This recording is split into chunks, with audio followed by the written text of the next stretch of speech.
Welcome to the Listen to Us Rant About Movies podcast. Let's start the show. Here are your hosts, Wes Ford and Zach Harris. I'm Wes Ford. And I'm Zach Harris. We rant about movies and drink while we do it. It's been a bit since our last one. Life is crazy, as everyone knows in these times. It's trying times. I am a dad. I'm Papa Wes now. Yeah, official Papa name. Wes, owning the role. Yep. Which is it's pretty cool. Having a good time with it. A lot less sleep, but it's been awesome. Zachy boy's been real busy with work, killing it on that very side. Very fortunate to have quite a bit of work. So coming off it now and feeling good. Yeah. It's awesome. Hell yeah. So this is like always one of my favorite times during the podcast because it's October. We get to talk little horror movies. Totally. And of course we get to drink some good beer. Really good beer. Man, Fall Bear, it's a thing. But on this episode, we'll be discussing what we've been watching, followed by a review of the new Netflix horror comedy, Vampires vs. the Bronx. I am drinking Shipyard's Smashed Pumpkin. Shipyard, everyone knows the Shipyard for their Pumpkinhead beer, right? Yeah. This is the Smashed Pumpkin version. This is, I guess, it's a stronger version of that. It's 9%. Ooh, okay. But it is very tasty. I haven't had it before this week, so it's the first time on the podcast that I had this. But yeah, Smashed Pumpkin. That's what I'm drinking. Very what are you nice. drinking? Hell yeah. I got Revolution Brewing Oktoberfest. And Excellent. I think I might have had it before, but not in recent memory, and it's very tasty. Cheers. Let's have a sip. Let's get a sip going. Just drink that all day, Wes. Oktoberfest is one of my favorite kind of beers. Yeah, I love a good Oktoberfest. They're just so good. So good. And this is if you get a chance to check this out, you should check this out. This is like really good pumpkin beer. Definitely strong, but it almost tastes more on the Oktoberfest side. It's not the pumpkin head is very in your face pumpkin. Like, yeah, it's super pumpkin-y. It's almost like a shandy. It's like a pumpkin shandy almost. Mm-hmm. This is more of like an Oktoberfest beer with injected little pumpkin flavor. A little caramel in there. I can get down with that. Highly recommend that. Hell yeah. But before we discuss what we've been watching, Ronnie? This podcast is brought to you by Audible. Get a free audiobook download and 30-day free trial at www.audibletrial.com/LTURAM. Choose from 180,000 titles from your iPhone, Android, Kindle, or MP3 player. Now back to you, Wes. Thanks, Ronnie. Appreciate that. Oh. Appreciate that. It's so good. Appreciate that, dude. Thank you so much. Appreciate that, dude. Thanks. If you like what you hear on this episode, remember you can find other episodes of our podcast on Apple Podcasts, Spotify, YouTube, and all other major podcast platforms. And coming soon to Amazon Prime. I believe they have their own podcast network. We're gonna try and get on that as well. All right, let's get into what we've been watching. Zach, why don't you kick it off? All right, so most recently I watched Pairings. Have you seen this from 1989? No. It's got Mary Beth Hurt and Randy Quaid, and they're like, it's kind of like 50s suburbia, but told from a kid's perspective, but his parents are cannibals. Oh. So I was going in very much expecting like a comedy, and I mean, it is labeled a comedy, and I did think parts were funny, but it's just like so atmospheric and disturbing. It was really wild, like way weirder than I thought it was going to be. And I also didn't realize it was directed by Bob Balaban. Oh, really? Yeah, that's interesting. And I watched it last night. I haven't looked to see if he had directed, like, what else he had directed before, but looks like it was his first like theatrical movie. He'd done some TV movies before that, but fuck, this thing was so weird and like pretty disturbing.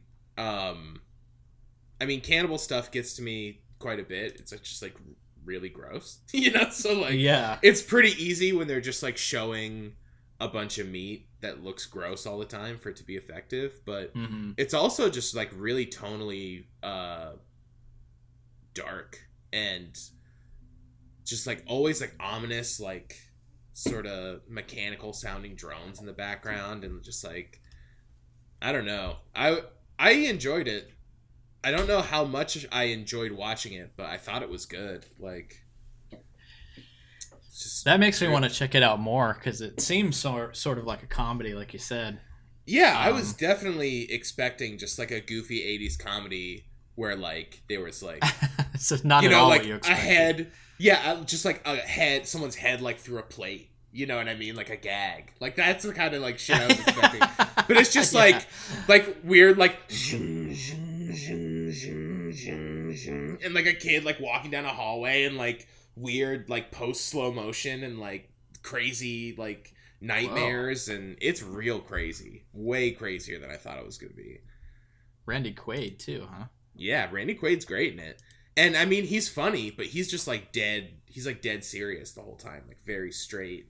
Like scary dad. It was pretty scary, honestly. It creeped me out a lot. That's awesome. Hell yeah. You found one. You found a hidden little gem. Yeah, man. It had been on my radar for, I think it came out on Blu-ray like last year or something. I was like, I should watch that, but I just never, and it was worth it. I would recommend it. It's on Prime. It's like, once again, I don't know how much I actually liked watching it. It's pretty like nasty, but also like I thought it was good. Okay. All right. Might check it out then. Yeah. Well, I watched Hubie Halloween. Nice.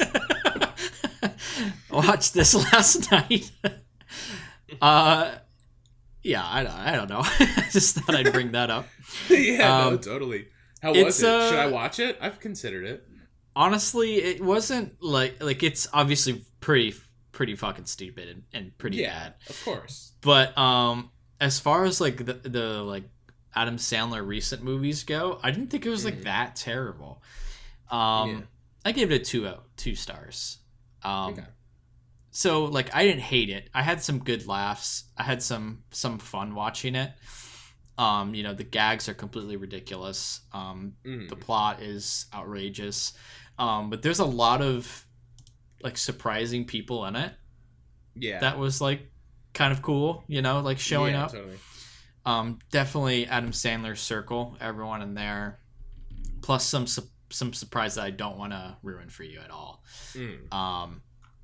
And maybe it seems like this possibly exists in the same universe as perhaps at least one other Adam Sandler movie. Uncut Gems? Another comedy. Punch Drunk Love? Yeah. Again, don't want to ruin, but weird. And it was kind of cool to see Julie Bowen and Adam Sandler work together again, since Happy Gilmore. Seeing them like reunion. Yeah, it's kind of cool. So if you want something to just throw on, something really silly and ridiculous, and I kind of have to like, because I do love Halloween. I love the Halloween season. To have that sort of spirit as into something that I haven't seen before. I enjoyed some aspects of it, but of course I'll probably never watch it again. And yeah, it's really stupid, but I had some fun with it. Nice. Yeah. Sometimes that's all you can ask for, And the budget honestly seemed like higher than it was necessary for this movie.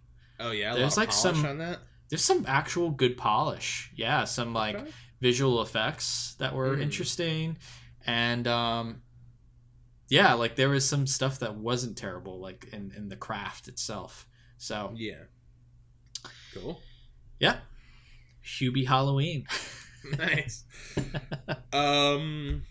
I'll lump two together because they're pretty similar, but I watched some of the Vincent Price, Roger Corman, Edgar Allan Poe movies.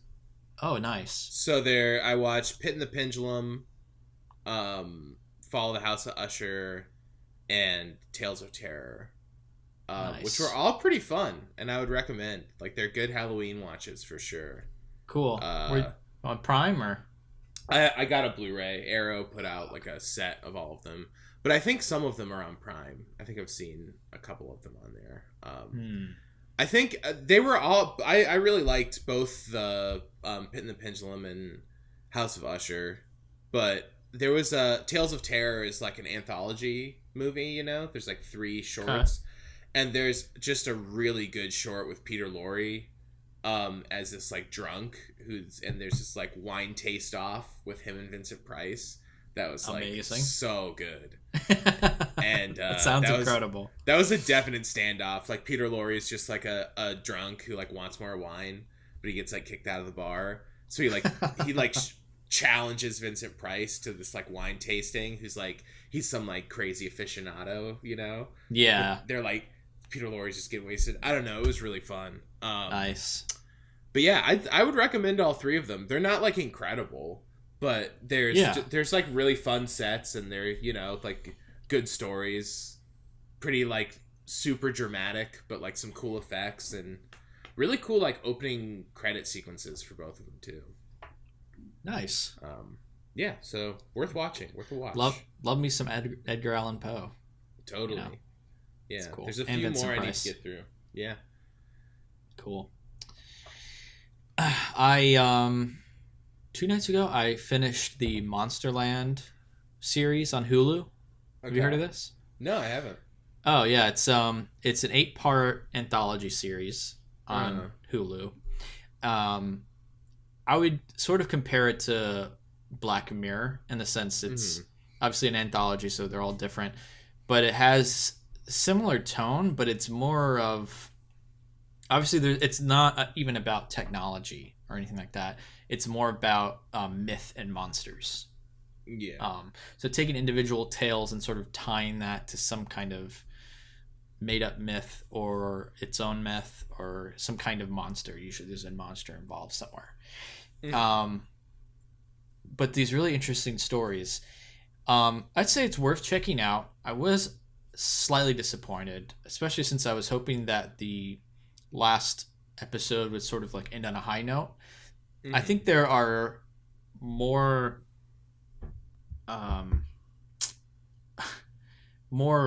quote unquote bad episodes than there are good ones. There's maybe a couple that are like pretty decent, but otherwise they're mostly mediocre to some I didn't even like. And I wish there was a bit more of a through line. There is one sort of a narrative through line through them, but it's very minuscule.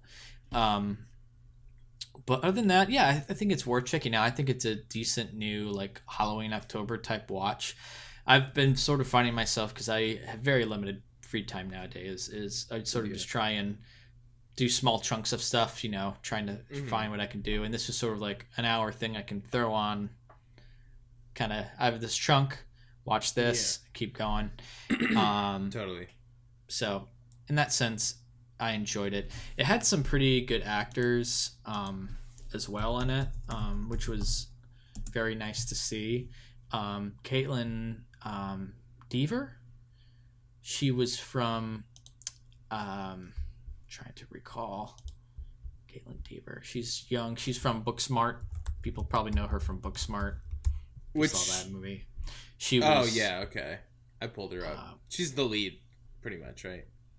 Yeah, one of the 2 leads, but she's like the main actress, I would say, for this series. She's very good. She's very Nice. good. Yeah. And there's just a lot of like some actors you've seen elsewhere.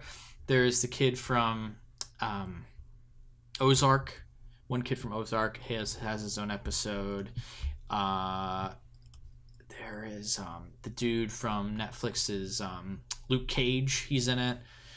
No one else is really coming to mind, but there's like a lot of like smaller actors you've probably seen recently that have like these roles. And it just has some cool stories. Another thing that was kind of interesting was each episode, and each one has its own sort of title lock. So that was cool. I enjoyed that. But each one takes place in a different city. So the episode is the name of the city where it takes place. Oh, okay. So that was kind of cool too. So Totally. Yeah, like I said, overall, I think I was a little disappointed. I thought I'd get a little bit more out of it. But there are some cool aspects to it. So if you're interested at all, check it out. Oh, yeah. Monsterland anthology type series on Hulu. Nice. I like a good anthology, you know? Yeah. Hell yeah. Only 8 episodes. Yeah, that's good. Nice and tight, you know? Yeah. Keep it trim. Shit, I had one. Oh, I watched, it was a little while ago now, but I think one of the best Halloween watches I've done was I rewatched The Witches. The Nicholas Roeg, like Jim Henson produced. I never saw The Witches. Oh, dude, you gotta check out The Witches. I remember liking it when I was a kid and thinking it was really scary, but I really liked it when I was young, and I'd maybe seen it like once since I was a kid a while ago, and it was the first time in a while I'd seen it, and man, that thing is a fucking banger. It is so good. Like, I remember it being good, and I thought I was gonna like it again, but it really was cherry movie. Did you know about the remake that's coming out? I do. On the 22nd? I do. Directed by Robert Zemeckis? Not as excited about that. Because it was also, like, because I watched it a little while ago. Yeah. And I had this great experience with it, and literally like a week later, the trailer came out, and there was a remake, and I was like, great! You know, like, I just, like, rediscovered it. But, yeah, I don't know. The thing is, there's a storyline about the kid becoming a mouse. It's all about this, like, kid in this hotel, and there's basically, like, a witch convention in the hotel. I like witches. Yeah, dude, honestly, you really got to check it out. It's incredible. It's Nicholas Roeg, who's done, like, a bunch of, like, weird art house movies, like Walkabout and, like, Man Who Fell to Earth and Don't Look Now. So it's him doing, really? like, Don't Look Now. Interesting. Him doing, like, a kid's Jim Henson movie. And, like, the witches have, like, these crazy prosthetics, and it's, like, honestly, for a kid's movie, it's still pretty scary. There were times where I was like, this is crazy, like, to have in this movie right now. Angelica Houston. Yeah, she's awesome in it. And, like, there's a bunch of cool photography because there's, like, all this stuff about mice. So they're, like, following all these mice the whole time, and you're seeing, like, their perspective with all these, like, crazy wide lenses and stuff. It's really cool.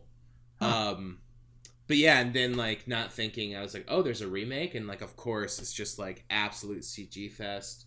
The witches are lame. The mice are all animated, and, like, nothing looks real. Really? I'm only looking at the poster, and it looks kind of not good. It's a bummer. Damn. It's a bummer, for sure. It looks bad. As opposed to, not to cut off your conversation. Oh, no, you're fine. But I recently watched The Craft, and this sort of ties it in. But I recently watched The Craft, a 90s movie. A lot of fun. Never seen it before. Yeah. Really enjoyed that. But there's it's sort of like a remake, but it's a sequel. It's technically a sequel of The Craft. Yeah. Mm-hmm. That's also coming out. End of the month. Yeah. It's around the same time. I'm pretty excited for that. Yeah, that looked like... And that's Blumhouse, so it seems a little more... Yeah, Blumhouse movies are fun. Like, yeah. I watched Fantasy Island. Was it good? No. But, like, I watched it. It was fun. You know, like... I like Blumhouse stuff, you know. Yeah. I think they're pretty, like, upfront with, like, what they're doing. You know what I mean?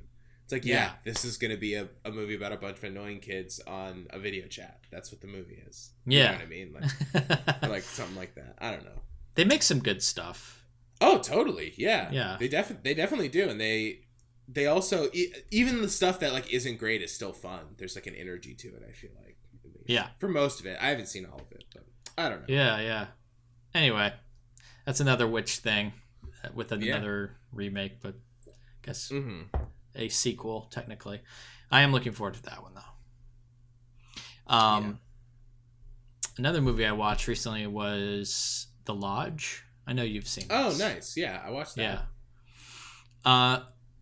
I thought it was pretty good. Yeah. I thought the characters made just like the stupidest decisions, though. Totally. You know, it's just like you sort of thinking about it and you're like, why the fuck did they do that? It's like none of this would have happened if they weren't like not stupid. Yeah. And I think that just falls on sort of the writing aspect of that. But the look was great. The actors were great. The energy was great. A lot of like scary ideas in it for sure. Oh yeah. And there was some moments where I was like, whoa, that's kind of interesting, you know, spin on stuff. And it definitely went in a place I didn't expect. Like, I thought it'd be more of just like an isolation movie. I didn't expect anything supernatural. 'Cause I didn't really go into it knowing anything about it other than the people that were in it, who was involved, and I saw some images. That was it. Yeah. So that was an interesting surprise. But again, there was just sort of like, what?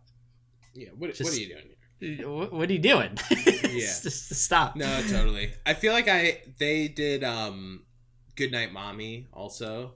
Did you ever see that? And I've heard good things though. I felt pretty similar about it, where it was like the ideas are scary and there's like good ideas in it, but the way that they kind of like get everything to fall into place to make that work, sometimes it's like stretching it. You know what I mean? It's like there are ideas in this movie also where it's like that's really scary, but also like why are they doing that? You know what I mean? Like this is such an easily avoidable thing. Right. Like why are you just going along with this right now? You're making it scary for yourself. You know? Yeah, totally. Yeah, so that's what makes it frustrating. If it wasn't for that, it would be a really good movie. You know? I think the major one that I was blown away by, and I don't think it's a spoiler because it happens very early on in the movie, is that her boyfriend just like leaves. Right. And he's like, can you just stay here with the kids for, I don't know, like a day or two? And it's just like, yeah sure. It's like, what? I'm like, no. I just feel First like, time you met. How about we just like go back? How about we all just leave right now? Because that's insane. You know, like why would I do that? Why are we here right now? Like, let's just go to the house. Your house. Yeah, totally. It's like outrageous. See, there's so many of those types of things. So it's like totally. We're just like, wait, why would you be fine with that? That's insane. Yeah, totally. Oh man. Yeah. You got something else? Hold on. I got one more after yours. Yeah. I don't know. I've been doing a lot of rewatches. Not a ton of new stuff. I guess I could say I've watched the first 3 Friday the 13th. I did indeed pick up the gigantic Friday the 13th box set. Probably against my better judgment, but kind of jealous. That shit's awesome. It's pretty sweet. It's very nice. It's a nice presentation, but I watched the first 3, and they're good. I forget how much it gets better in the second one though. Like the first one isn't that good. Like it's fun, but it's like not that good. You know? Totally. The second one's where it's like, okay, cool. Yeah, the second one's really good, and you can tell that the like production value and pretty much everything just like stepped up a little bit in the second one. Yep. And then it's like better at establishing the myth too, I think. Yeah, totally. Because the first one, there's a lot of stuff where it's like kind of confusing, and also I think it's hard because it's like the first one I think gets a lot of credit for being like an early like type of that movie and like setting up a lot of like the prototypical tropes that people use and like stuff like that, which is totally true and like fair.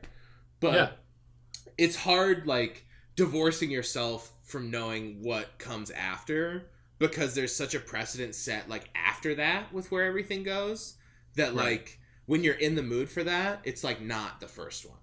You know what I mean? It's like when I want to see like outrageous music playing and like just a giant guy running around with like a machete. You know what I mean? It's like it's not the first one isn't that. So you gotta start slow and and it's like I like the first one, but it is interesting because I don't think I've watched through all of them since I was in like high school or something. I've like peppered and like watched a couple, but never like all straight through. So and how many did you go through? Because I actually had watched all the major ones. I went through this last year.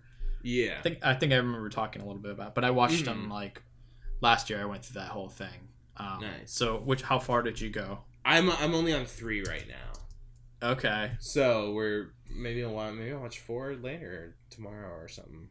Okay, so my favorite one is actually the final chapter. Yeah. Is that the 4th one? That's the 4th The one. 5th. Okay, nice. 4th, yeah. So many definitive last titles. Final chapter. Yeah. Final Friday. Oh yeah, totally. I think because when I watched them, I thought that one was like the definitive like. This one's the fucking shit. Yeah. It's like if you want what it's become, it's the apex of like giant like Machete Man movies. Like the first one starts, at the like we'll say ground level, and then the second one goes up. The third one goes down. Yeah, I think the third one is not as great. I think it's close on the fun level, but not as like well done as the second one. You know what I mean? The final chapter is like, I don't know, the definitive Friday the 13th. Yeah, nice. Penultimate movie. Yeah. Okay. Excited then. Yeah, because my memory definitely gets mush. Because what one's is 8? Jason Takes Manhattan? I haven't seen that one. Okay. I think I've only seen up to the 5th one. I gotcha. That's it. Because like I feel like my memory past 3 until whatever that one is. I think it's 8. It's 7 or 8. I get confused between all those ones, like which is which. Like I have memories of them, but like I don't really remember which one is which. So I mean, those are the ones I was most excited to rewatch. Totally. Because once you get to the late series, it's just like they're fun, but they're just like not good. They're terrible. Like, Jason X is terrible, but I will have fun watching it. Oh yeah. Totally. I'm actually trying to, and I can even cut part of this out, but I made a ranked list. Oh, nice. On Letterboxd, and I didn't share it yet just because I hadn't finished watching them all. Let me see. Oh my gosh, no. So my ranking for them, I had to remember because it's been a bit. So for the first, I can only, because I started this list like last year, and there's some that I've sort of seen but don't really remember. So I can only speak for the first 4, and for me, the part 2 is the best. Part 2 is like the best. Then final chapter. Okay. And then the first one, and then the third one. Yeah. Is my order. Yeah. Okay. But Friday the 13th Part 2 is fantastic because it's like it's sort of a remake, right? And where like it has better budget, it establishes the myth better, and sets things up in a better sense. Final chapter is just like a really good follow up. Yeah, totally.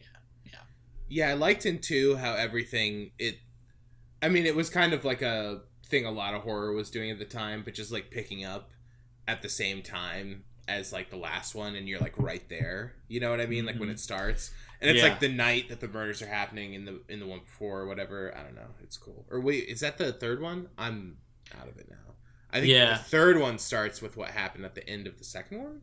Yeah, the third one's a more direct follow-up to That's the what one I was previous. thinking of. I did like that aspect, though. I enjoyed that, where it's like the... No, I agree. Yeah. Anyway. I'm already... I've watched fucking 3 of these things, and I'm already getting confused between them. Totally. Man, it's just like... I sort of miss the era of horror franchises. Yeah. See, because I like old franchises a lot, it seems like. But I haven't been able... I feel like recently it's just like, another one of these? Who needs that, you know? I know. But, like, it's weird because the new franchises are trying to, like, make it, like, longer narratives and, like, build... And I'm not saying they're all necessarily bad. But it's funny that, like, these old movies like this, where it's just, like, so formulaic each time, I'm just like, hell yeah. You know what I mean? Like, I don't mind that. I don't mind the formula. I don't mind it. Like, and I've said this too with the Alien movies. You know, I don't mind the formula. You know, I don't mind the, you know, each one sort of progresses, and it is a sequel, which is fantastic. But like the getting caught in the aliens, and then, you know, sort of the alien escapes, everyone dies, then one survives, and I don't mind that. There's something kind of cool about certain formulaic movies like that. Totally. Sometimes the anticipation is part of the fun, you know? Yeah. Totally. Like in the Friday 13th, it shows the cast of people. It's like, all right, who's dead? Yeah, right? Like, who's dying first? It's like, this guy's fucking dead for sure. Totally. I also just watched all the Gamera movies. I watched through all those. I know you were watching those last time we talked. Yeah, and that's another one where it's just like such a formula. Yeah, it's just like Gamera versus this guy. What are the humans doing? Right. I don't know. Whatever. Like, what excuse can we get to have him fight like a giant lizard? You know, right? It's like, hell yeah, bring it on, baby. Sometimes you want that, you know. But anyway, last movie I'll talk about. I was very much anticipating this movie, The Devil All the Time, on Netflix. That sounds familiar. Netflix movie, got a big cast: Robert Pattinson, Tom Holland, Bill Skarsgård, fucking Sebastian Stan, Riley Keough, who we were just talking about with The Lodge. Dude, a lot of people. Okay. Yeah, and I didn't like it. No good? I didn't like it. Damn. I didn't know about... I hadn't heard of this. You maybe haven't? I just forgot. No, or maybe I forgot about it. But I was just looking at the IMDb, and I was like, oh, okay, I like this guy's... I remember... I've seen both of his other movies, I think, and I remember thinking they were pretty good. So I just got a little excited, but it's not good. I like Martha Marcy May Marlene. I like that movie. I have it on Blu-ray. I think that's the only one of his movies I've seen. I'm looking at his stuff now. I think that's all I've seen. After School. That's okay. And I like that movie. I was a fan of that movie. This movie is on the cusp of being something interesting, but it sort of is just, it becomes this sort of series of mostly disconnected events of different characters in this same area, and it ties them all in at the end, which has some sort of satisfaction. But everyone's just fucking terrible. Everyone is just terrible people doing terrible things, and that's what it is. It's people doing incredibly violent, horrible things to each other with like no actual message. Like, I got no message out of this. And all it does is sort of piss you off. Yeah. I really wanted to like this movie, and it's just sort of, it's very frustrating. It's hard to watch, and it's just not enjoyable. Tom Holland, he's a good actor, totally miscast in this role. Yeah. His character is supposed to be this sort of unhinged, dark person who's gone through a lot of shit, and which has led him to do, like, result in these effects, cause and effect, and why is he sort of paying back revenge on certain people. And you just don't buy it. I just don't buy it. He's too Peter Parker. He's too goody good. Like, it's not a good cast for him at all. Didn't buy it for a second. I did enjoy Robert Pattinson.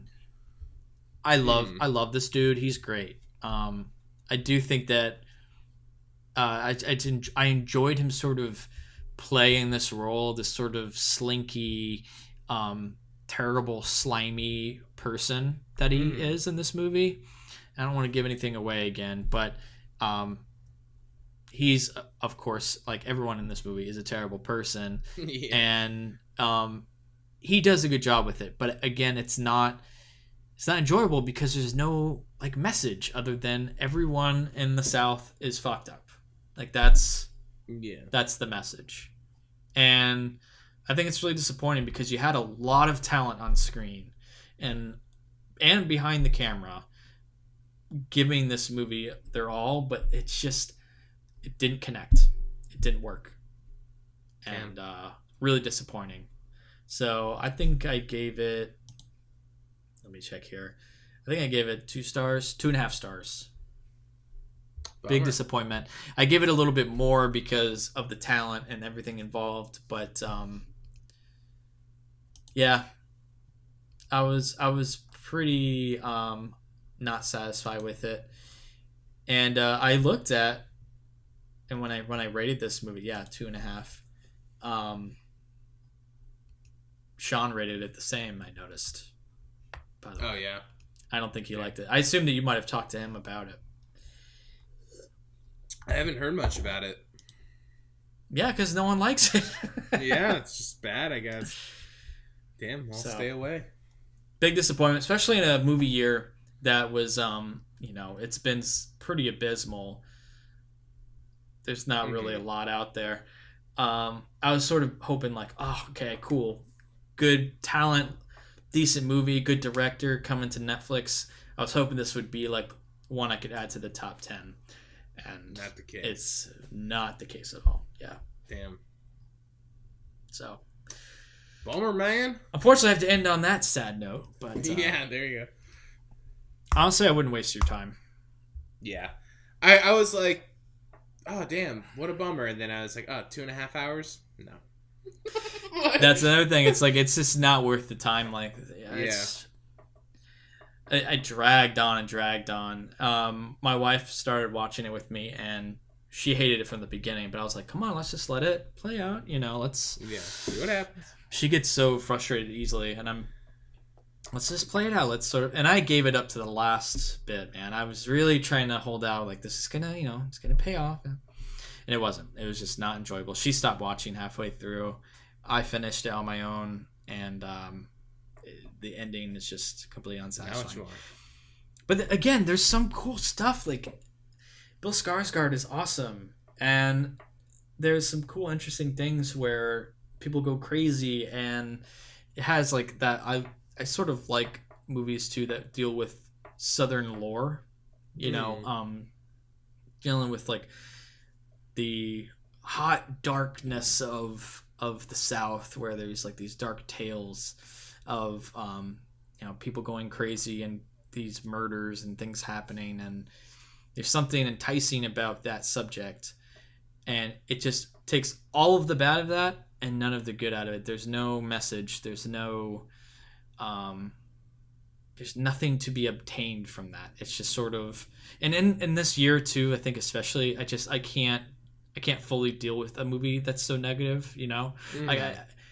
I'm already in that headspace.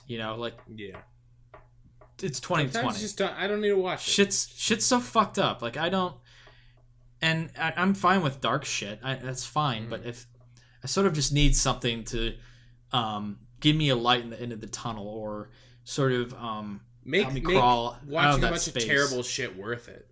Yeah, like, give me a message. Yeah, I like I'll watch something has awful things in it, but if it's getting at something, then that makes it worth it. But if Absolutely. you just watch a bunch of terrible shit and then it's like just meaningless, then it's like, wow, yeah, this sucks. Yeah, totally. Okay, cool. This movie sucks. Awesome. Yeah. So that's my opinion. Bummer. Yeah. But anyway, we're gonna move on.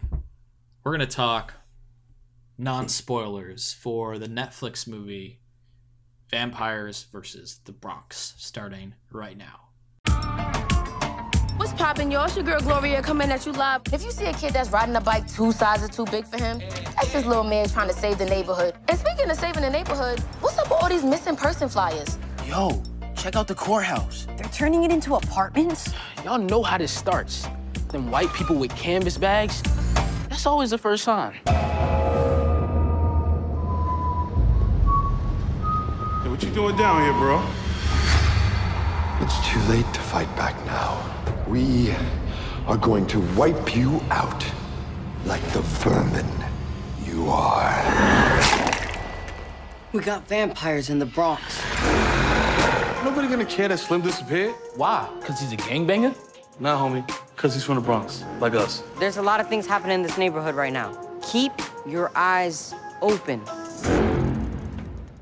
Vampires vs. the Bronx. A group of young friends from the Bronx fight to save their neighborhood from gentrification and vampires. That's a description from IMDb. Zach, what'd you think of this movie? I thought it was fun. I didn't love it, but I definitely enjoyed it. I thought the kid actors were pretty good, and it's pretty well written. Definitely very apparent what it's trying to say. It's maybe I wouldn't say too on the nose, but just very on the nose, which is fine. But yeah, I thought it was fun. Yeah, I feel like I probably liked it a little bit more than you, just based on your description. I really liked this movie. It was good. I was just really surprised by it. I didn't expect it to be as fun and good as it was. It ended up being. Yeah. I thought, the way it was written was really on the nose, really well done. I mean, for what it is, it's a movie called Vampires vs. the Bronx. It's a really fun horror comedy with these kids in the Bronx who fight back these vampires. That being said, I feel like it was a very good version of that. It found that sweet spot we find in movies where it's there's a lot of skill involved and just a little bit of luck. And I think this movie had both of those things. It happened to just hit it on the head of being a pretty good movie. This could be a Marvel movie, honestly. It was pretty much very on that side, similar in tone and vibe. And that really surprised me.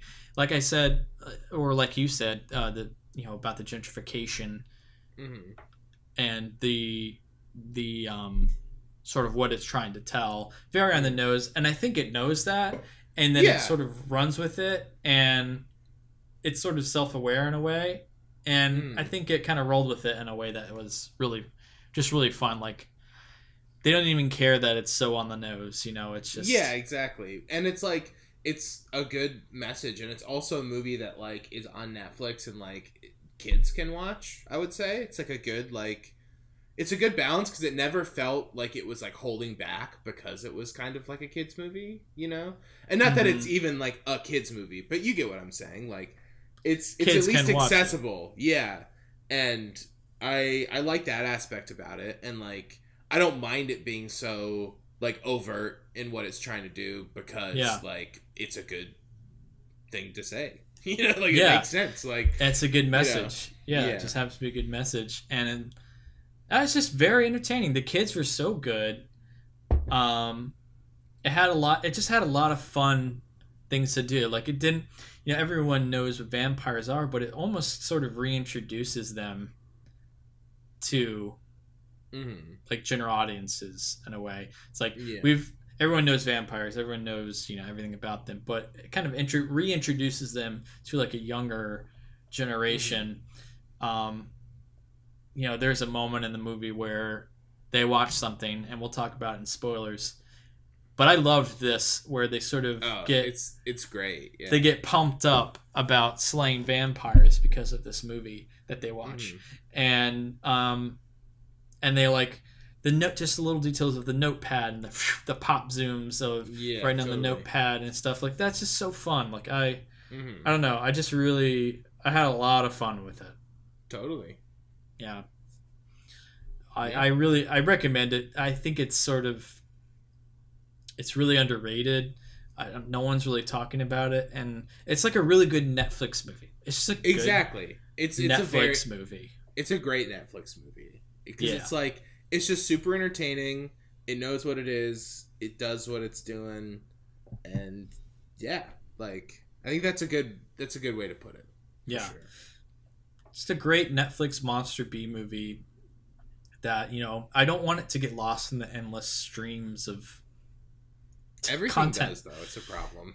I know it totally is. I don't know it, and especially in a year. I think probably if this was like a normal film year, this movie would completely fall to the wayside, or maybe it wouldn't. Maybe it'd get more attention. I don't know. Yeah. But I don't know. I just with the absolute severe emptiness and the lack of film this year. Yeah. It seems they're very rare, and I think that this one stands out to me. I don't know. I just haven't seen it like another decent movie this year. I have. That's not true, but this one just sort of stands out to me. That's just. It's been a minute since I've watched something new and was like. Yes. I mean, I like that Charlie Kaufman movie a lot, but that wasn't fun at all. I didn't have a bunch of fun watching that. You know what I mean? I wasn't a big fan of that movie. I know you weren't. Yeah. But you saw my review. But at the same time, it's just been a while since I've watched anything fun. Yeah. Exactly. In a while. Something fun. And it's just, again, 2020. This is like a movie that, I don't know, for me resonated very well. I don't know. I the title was great too. The title card, and just sort of the retro feel it has for itself, and just having fun in New York, fighting monsters. I don't know. Reminded me almost. It's like it'd be like a good '90s movie. Yeah, totally. It's kind of got that vibe. And the kids are totally just awesome kids. Yeah. They're like genuinely good kids. They're not they're not some like punk kids that are like in the Bronx like doing a bunch of bad things. Like they totally talk about like do the right thing and like don't be with the wrong crowd, and and despite what everyone's saying, we know what this is. We got to stand up for ourselves, and I don't know, man. I loved it. It's the more good, I talk man. about it, the more I love it. Yeah, it's a really fun movie. The kids were really good, like the performance wise. Like I was surprised at how it sustained like all the kids, and like it worked in some newer characters as it went on, in a way that like didn't feel like super like annoying that it would in other things, There were a few things that like. I guess one issue I had, which I really liked at first, is the girl with like the selfie stick who's always like going live. I thought it was like really funny. But I was a little disappointed that it was like only used in like a information way, where they would like pull it up and be like, "Oh, we gotta go now." You know what I mean? Whereas like I think if it was worked in a little more like stylistically with it, I would have liked that idea more. But that's fair. That's a specific nitpicky thing. Just because the first time when she showed up, I just like laughed out loud, and she just like had a huge because she has like not just a selfie stick, but she has like the she's got like the rig. Yeah, she's got like the rig with like the head. She's got the stabilization head. Yeah, the gimbal. That's the head. word I was looking for. But, totally. Yeah, I thought that was really funny. But I would have liked that character to come through a little more, maybe. But there were other characters that fair. Like came into the fold a little more. That I like the other, like the girl that starts hanging out with him and stuff. Like I liked her. Yeah. And that's something that could feel like really unnatural. That just like worked out, and it was just like, okay, sure. Like it's like pretty like straightforward, and sometimes you because it's so straightforward, you can see shit coming from a mile away. Yeah. But other times it just kind of like it does away with some of the like explaining that other movies would feel the need to do, or like justifications where it's just like, who cares? Yeah, just like exactly. I'm in, whatever. You know what I mean? Yeah. Which this is what it is. Like we're talking about vampires in the Bronx, like I like that spirit where it was just like they don't need to like shoehorn in some reason for people to like be like aligning themselves this way. It just kind of like happens because everyone's just like in. You know what I mean? They're just like, yeah, okay. You know? Yeah, totally.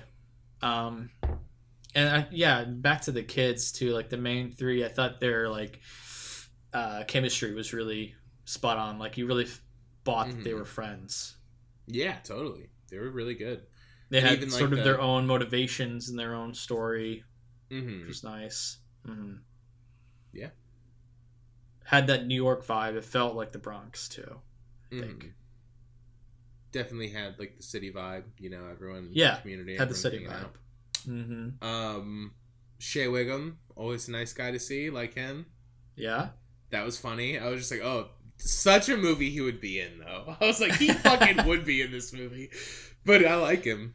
And I feel like there was someone else of note, like right when it started, that I was like, oh shit, I didn't know they were in there. Yeah, it was cool to see him, as well as was it Chance the Rapper? I don't think so. Method Man. Yeah. My mistake. Yeah, it's like Chance. As the priest. But Method Man. Zoe Saldana in the very beginning. That's the one that I was just like, wait, that was shocking. Yeah, that was real weird. I mean, not like bad weird, but I was just like, oh shit, definitely. Not expecting that. You could tell that they called in their favors, you know. Lots of cameos. Totally. But it was good. It wasn't ever like annoying or anything, you know. No, it seemed to fit. Had a real Latin vibe as well. You know, so that was,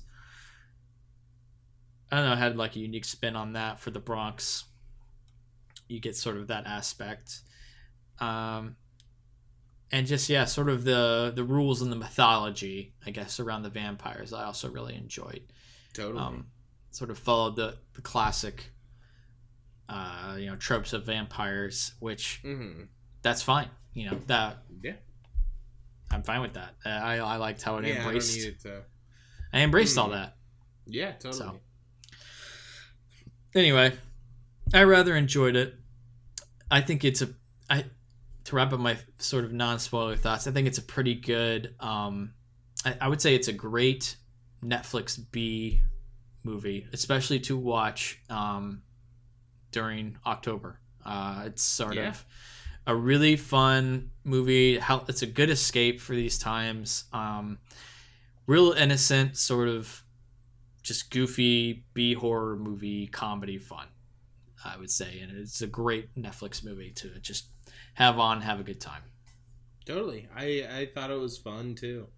And it is a thing where it's just like, I don't think movies are made like always with the intention, or there's less movies being made just with the intention to be fun. So when you see one like that's its goal, it's refreshing. Yes. It's become refreshing to have that now. Yeah. Man. So anyway, we're going to move on to our spoilers, but before you get into our spoiler segment, I'd like to interject to discuss that special deal from our sponsor again. For the listeners of the Listen to Us Rant About Movies podcast, Audible is offering a free audio book download with a free 30-day trial to give you the opportunity to check out their service.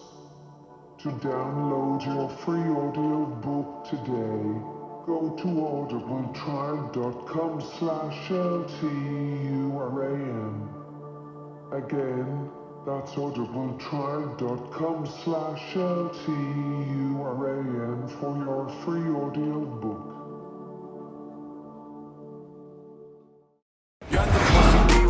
What do you do for work?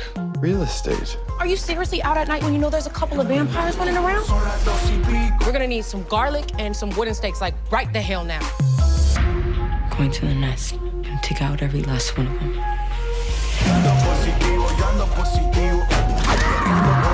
One night with you guys and I already have vampires and thugs trying to kill me.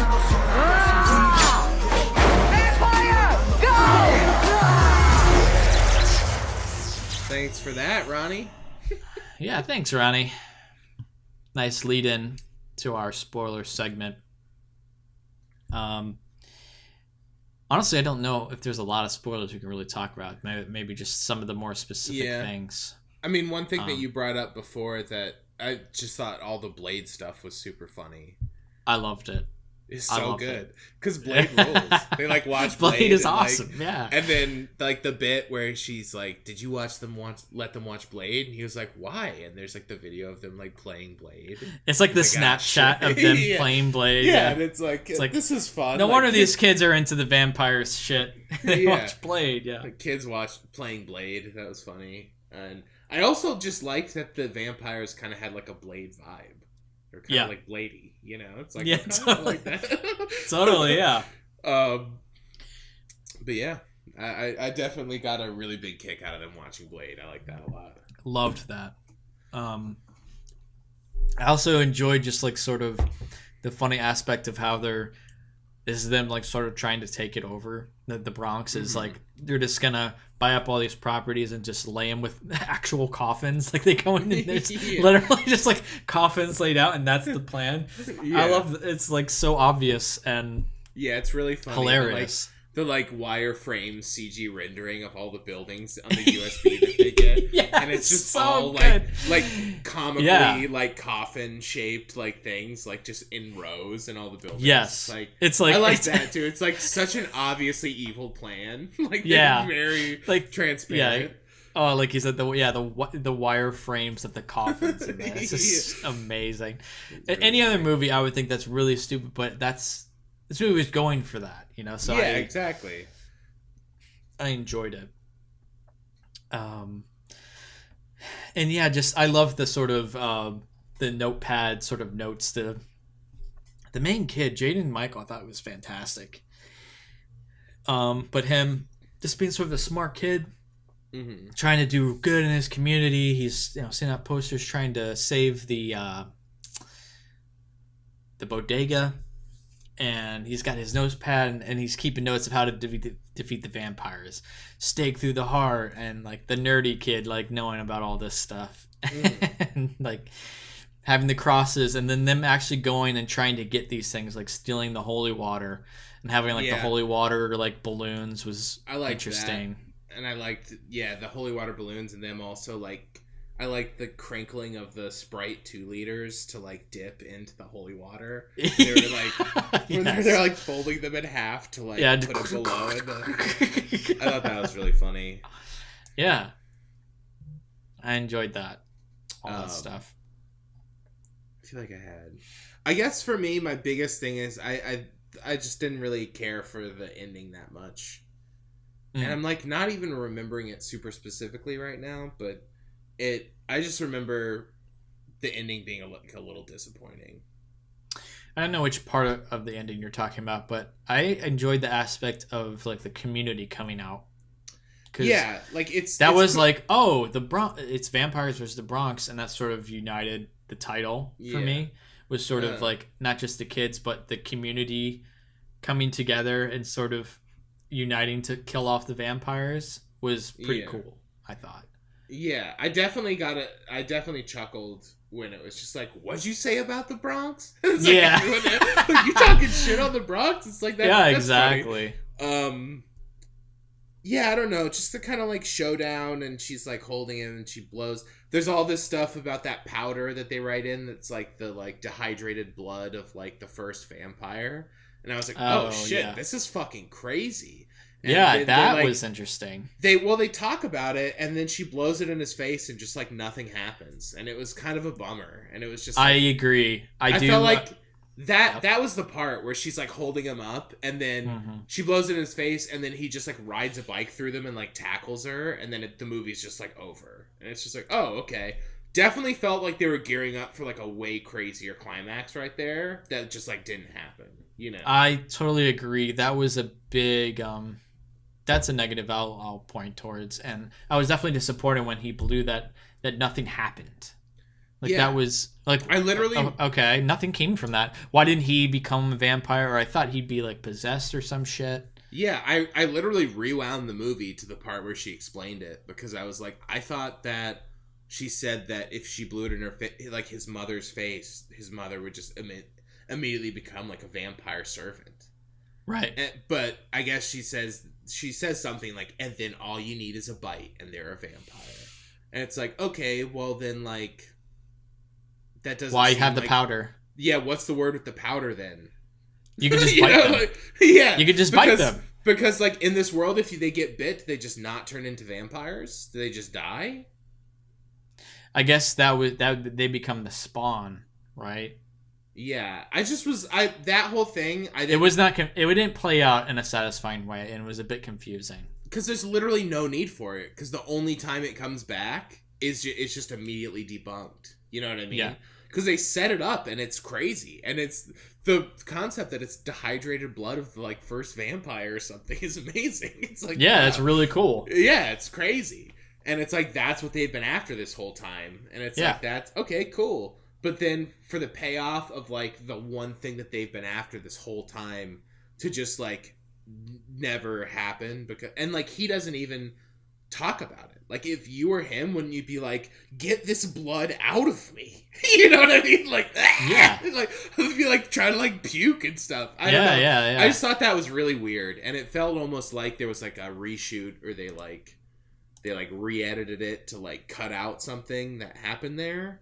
Because I just didn't get bringing that up at all, because it just made me think that I was like, because I was really enjoying the movie, and I was like, all right, here we go, here it is. This is now when the Bronx will like verse off the vampires.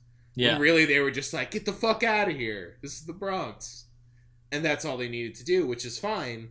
But I was like expecting a lot more from the ending, I guess. But that's also just my expectation. But like, no, that's fair. I was definitely sort of like, what, when they did that and nothing came from it. So that I agree with that. Also wasn't like super crazy about Sarah Gadon, her character. That's like the main blonde woman in it. I don't know. I just didn't. Just it was sort of. I was just like a big fan of like the whole like she's actually in charge of the whole thing. Like her being like the main vampire. It's I kind of think at a certain point it's very obvious that she's one.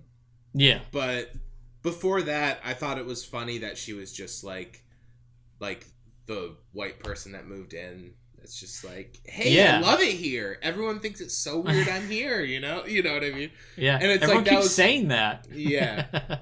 And it just gets to a point where it's like so obvious that and I don't get I'm her nitpicking being the lead at this point.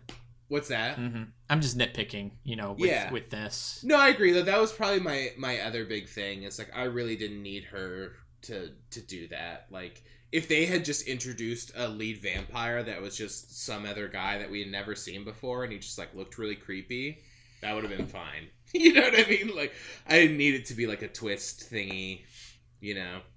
Yeah. I thought she was like good. Like, I laughed at, like... That she was good, She was funny. Like, her character was written in a funny way, but it also... It was just a little... I agree. It was a little... Wasn't crazy about that. Didn't need that. I thought the kid Jaden Michael was. I said he was good, but he reminded me of someone. I didn't know where he was from. He's from Patterson. Oh, he's in Patterson. He's the boy on the bus. Yeah. Oh, okay. I don't remember. I looked him up and I saw that, but I don't remember that. It's because there's like a reoccurring... from the Get Down. Oh, he's in the Get Down. I'll watch some of that. That's all right. Anyway, he seemed familiar to me. Yeah. Anyway, I think that's sort of where my faults lie. I sort of like the it didn't follow the expected like romance plot, you know. Yeah, totally. I think it was sort of like no, like I'm like 16, you're like 13 or 14. Yeah, totally. It's not gonna happen. Yeah. Like they would have really beefed it if they went with that. And that's part of why I liked that character so much, is that like they didn't feel the need to like have that to justify what was going on. They like approached it in a realistic way where it's like obviously that's still discussed, but like you're also talking about like 12, 13-year-old boys. Of course it's going to be discussed. You know what I mean? Of course. And that's it's all they think about. Yeah. Yeah, and it's like done in a realistic way, and I did like that aspect. Yeah. I agree. Not trying to like her just being like, I want to know what y'all are up to, cuz like if you don't tell me, I'll just like tell on you. You know? Yeah. And she's like, all right, cool, like I'm in, you know. And then at the very end, he goes in. Yeah, he goes in for a kiss, and she's like, "No." And he's like, "It's not that." And she's like, "No." Yeah. Like that was I enjoyed good. That. Yeah. Mm-hmm. But I think that pretty much wraps up my thoughts. Yeah. I don't really have. I like the guy, the bodega guy. He was good. Yeah, he was good. All the performance, all the parents were funny and good. Yeah, it was just a fun movie. I enjoyed it. It's like I'm glad that Netflix made it, and I'm glad that that's like a new Halloween movie that hopefully a lot of people watch. Totally. What would you rate it? Give it like a heavy 3.5. I think on a rewatch might be a 4, but like for now, heavy 3.5. It's definitely a heavy 3.5 for me. Mm-hmm. Light 4, but I think 3.5 is very fair. Yeah, it's really solid. That end, the end just kind of beefed it, where it kind of had like a bad taste in my mouth after, because I was like really enjoying it before. But maybe if I like next year, if I watched it again around Halloween or something, maybe I'm with you. Maybe I'll get that 4. You know what I mean? I'm with you. Yeah. Yeah. Vampires versus the Bronx. That's going to conclude our episode and review for this one. As always, you can find other episodes of this podcast on Apple Podcasts, Spotify, YouTube, and most podcast platforms. You can follow us on Facebook and Twitter, and if you enjoy the show, please consider leaving a review on iTunes, because every rating brings more listeners. You can email us at listentousrant@gmail.com. Take it away, Ronnie. You too can be a producer and or supporter of this podcast by visiting our Patreon page and becoming a monthly patron for as little as $1. Visit www.patreon.com/LTURAM podcast. All right, thanks, Ronnie. Zach, good talk as always. Good chat, brah. Thanks for listening to this Listen to Us Rant About Movies podcast episode. Goodbye, and I will see you again on the next show.